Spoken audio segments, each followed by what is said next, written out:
Hello. Today I'm going to talk about the manufacturing process and design process behind my project. What is my project, you say? Well, my project today is a wrist-mounted Nerf gun. Now let's not waste any time and let's delve right in. Let's talk about the first part of this project, the custom components, which I have 3 of. We're going to go right into.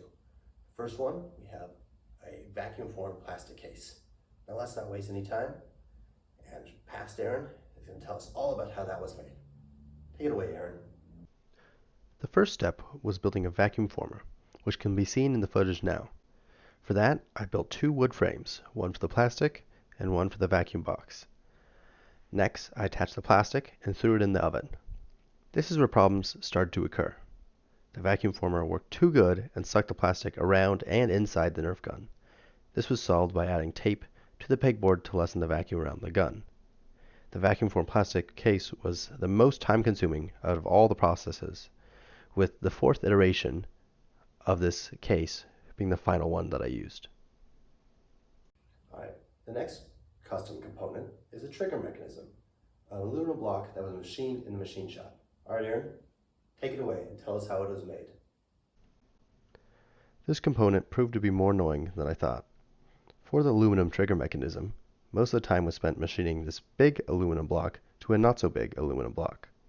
Once that was done, a groove and a hole were cut into the block for the finished piece. The next and last component was the wooden handle. The wooden handle was done in the wood shop. Let's see how it was done and hear how it was done from Aaron. Take it away, Aaron. For the wooden handle, first, a hole was drilled through the center of it.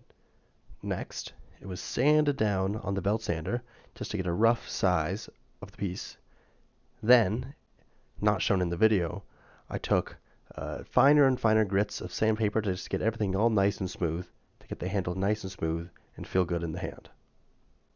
For assembling everything together, I just took the pieces, stapled the plastic case onto the wood piece, and then stapled on the little foam piece to help protect myself, and put everything else all together. I ran into a lot more issues with this, and I couldn't fit them all into the video.